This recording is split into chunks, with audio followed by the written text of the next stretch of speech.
ألكسندرا كوسون شابة فرنسية عمرها 30 سنة، مطلقة وأم لطفلين. تطلقت من زوجها دافيد بعد زواج دام 14 عاما. انتقلت ألكسندرا لمدينة أخرى واشتغلت كممرضة بمركز خاص بالشباب ذوي الوضعية الصعبة. لها صديق من أيام الطفولة واسمه بيير، وقد ساعدها في الانتقال لشقتها الجديدة، وأيضا أقرضها بعض المال لبداية حياتها الجديدة بعد الطلاق. بدأت برنامج التيك توك بطلب من صديقها بيير الذي نصحها باستخدام هذا البرنامج، فبدأت ألكسندرا بمشاركة متابعيها حياتها اليومية وما كانت تحب القيام به والمأكولات التي تفضلها وغير ذلك. كانت ألكسندرا نشيطة على تيك توك، ولقت الفيديوهات التي كانت تشاركها استحسان الكثيرين، وأصبح حسابها يتضمن أكثر من 1000 شخص في وقت وجيز. في اليوم 25 من أغسطس عام 2020 شاركت ألكسندرا فيديو ضمن حسابها تعلن فيه تعرضها لاعتداء جنسي من طرف أحد متابعيها واسمه جوردان. كانت جوردان أحد المتابعين لحساب ألكسندرا، وكان يرسل لها رسائل الإعجاب والتشجيع على فيديوهاتها المصورة في تيك توك.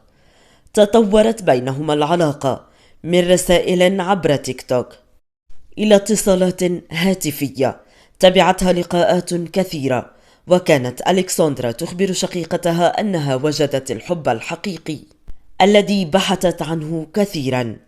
تعلقت ألكسندرا بجوردان واتفقا على أن تعيش معه في بيته رفقة أبنائها، رغم شكوك أسرتها بشخصية جوردان الحقيقية وأنه لا وجود لشخص مثالي كما تتصور ألكسندرا، وأن هذه الطيبة التي يظهرها جوردان ليست حقيقية.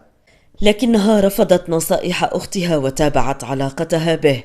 في بداية العلاقة كان جوردان شخصا محبا عطوفا وحنونا يهتم بها وبأولادها، لكن بعد مرور 4 أشهر على العلاقة بدأت ألكسندرا تكتشف أشياء غامضة بشخصية جوردان، فقد أصبح متسلطا محبا للتملك غيورا إلى أقصى الحدود.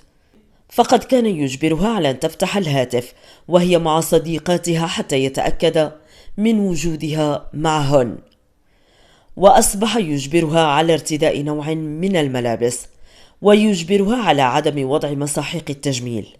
رغم محاولات ألكسندرا الاستمرار في علاقتها مع جوردان، لكنها لم تستطع التحمل فانفصلت عنه.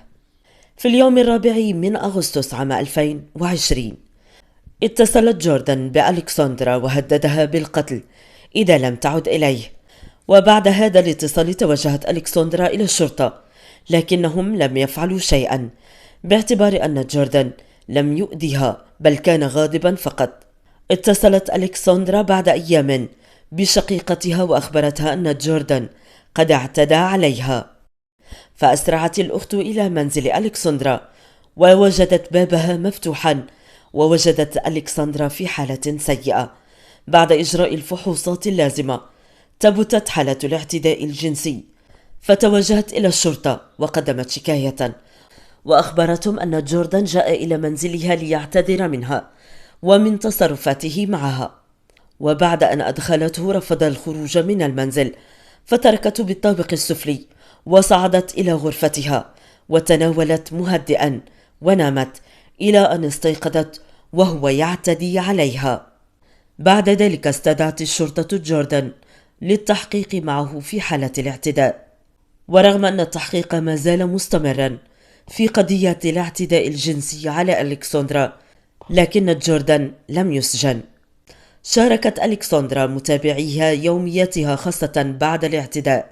في اليوم 11 من شتنبر عام 2020 اتصلت ألكسندرا بشقيقتها وكانت سعيدة، وأخبرت أن شركة عطور معروفة قد طلبت منها أن تكون الوجه الدعائي، فأقامت شقيقتها حفل عشاء بهذه المناسبة، وقد دعي طليقها الذي أخذ صغاره لقضاء عطلة نهاية الأسبوع حسب جدول الحضانة المقرر بينهما. بعد خروج الضيوف غادرت ألكسندرا أيضا، وفي الصباح اتصلت الشرطة بشقيقتها لتخبرها بوفاة ألكسندرا. صدمت والدتها وأختها اللتان توجهتا إلى المستشفى ظنا منهما أنها تعرضت لحادث، لكن المفاجأة حين أخبرت الشرطة أنها تعرضت للقتل من طرف شخص، وكان أول شخص قد فكرت فيه الأسرة هو جوردان. لكن المفاجأة الأكبر أن ألكسندرا قتلها صديقها منذ الطفولة بيير، والذي اعترف بقتلها وقال أن ألكسندرا قد خرجت برفقته تلك الليلة ثم عاد إلى منزله، وكانت ثملة جدا. ثم اتجهت إلى المطبخ وأخذت سكينا وحاولت طعنه عدة مرات، وأثناء محاولته أخذ السكين طعنها في صدرها، ثم طلبت منه أن يقتلها، ثم أخذها إلى منزل آخر. وهذه كانت رواية بيير. بينما رواية الأسرة تقول أن بيير كان عاشقا مخفيا لألكسندرا، وكان حبا من طرف واحد، وظل عشقه لها منذ سن المراهقة، لدرجة أن بيير كان يقلدها حتى فيما تنشره على تيك توك.